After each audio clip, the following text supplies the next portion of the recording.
Hi കൂട്ടുകാരെ, ഇന്ന് ഞാൻ ഇടിയൻ ചക്കയും പരിപ്പും കൂടിയിട്ട് കറി വയ്ക്കാൻ പോവുകയാണ് കേട്ടോ. അപ്പോൾ ഒരു ഇടിയൻ ചക്ക കിട്ടിയിട്ടുണ്ട്, ആദ്യമായിട്ട് കിട്ടിയതാണ് കേട്ടോ ഈ കൊല്ലം. അപ്പോൾ ഇതൊന്ന് തൊലിയൊക്കെ ചെത്തി കളഞ്ഞ് നമുക്കൊന്ന് നുറുക്കി കഴുകി വൃത്തിയാക്കി കൊണ്ടുവരാം ആദ്യം. അപ്പോൾ ഇടിയൻ ചക്കയൊക്കെ കറിയോ അല്ലെങ്കിൽ തോരനോ ഒക്കെ വെച്ച് കഴിക്കുന്നത് നല്ലതാണ് കേട്ടോ.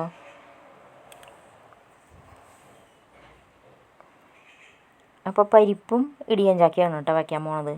അതിനാവശ്യമായ പരിപ്പ് ഇതാ വെള്ളത്തിലിട്ട് കുതിർത്തി വെച്ചിട്ടുണ്ട്.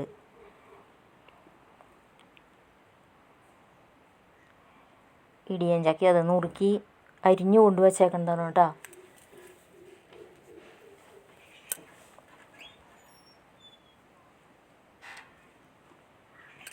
ഇനി നമുക്ക് പരിപ്പും ഇടിയൻ ചക്കയും കൂടി ഒരുമിച്ച് കുക്കറിലിട്ട് വേവിക്കണം കേട്ടോ. അപ്പോൾ അതിലേക്ക് ആവശ്യമായ മഞ്ഞൾപ്പൊടി, മുളക് പൊടി എല്ലാം ഇട്ട് കൊടുക്കുക. ഉപ്പ് ഇടണില്ല കേട്ടോ. ഉപ്പ് ഇട്ട് കഴിഞ്ഞാൽ പരിപ്പ് വേവില്ല. കഷ്ണം വെന്തതിന് ശേഷം മാത്രം ഉപ്പിടുകയുള്ളൂ. അപ്പോൾ ആവശ്യത്തിന് മഞ്ഞൾപ്പൊടിയും മുളക് പൊടിയൊക്കെ ഇട്ട് കൊടുത്ത് ആവശ്യത്തിന് വെള്ളം ഒഴിക്കാം.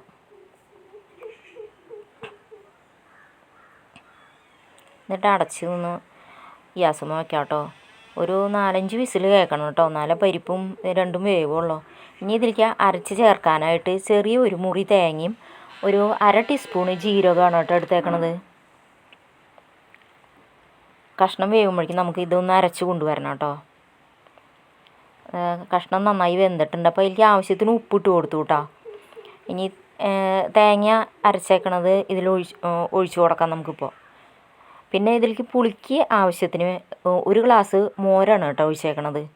മോര് ഒഴിച്ച് കൊടുക്കാം. രണ്ടും കൂടി ഒരുമിച്ച് ഒരു 5 മിനിറ്റ് നേരം കിടന്ന് തിളയ്ക്കണം. ഇത് മോരാണ് കേട്ടോ. നമുക്ക് മോരിന് പകരം ഇരുമ്പം പുളിയോ അല്ലെങ്കിൽ മാങ്ങ അങ്ങനെ എന്തെങ്കിലും ഇടാം കേട്ടോ. അതൊക്കെയാണ് നല്ലത് കൂടുതൽ. ഇപ്പോൾ ഇവിടെ അത് രണ്ടൊന്നും ഇല്ലാത്ത കാരണം കൊണ്ട് ഇത് ഇടണേ. അപ്പോൾ അത് കിടന്ന് തിളയ്ക്കുമ്പോഴേക്കും നമുക്ക് കറിയിലേക്ക് വറുത്തിടാനായിട്ട് എടുക്കാം. കടുക്, ഉലുവ, വറ്റൽമുളക്, കറിവേപ്പില, ഇത്രയാണ് കേട്ടോ സാധനങ്ങൾ. 5 മിനിറ്റ് നേരം കിടന്ന് തിളച്ചു കേട്ടോ. എന്നിട്ട് ഇത് വറുത്തിട്ടു. പെട്ടെന്ന് തയ്യാറാക്കാൻ പറ്റും കേട്ടോ കറിയൊക്കെ.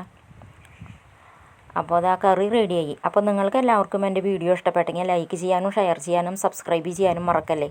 അടുത്ത നല്ലൊരു വീഡിയോ ആയിട്ട് ഞാൻ പിന്നെ വരാം കേട്ടോ.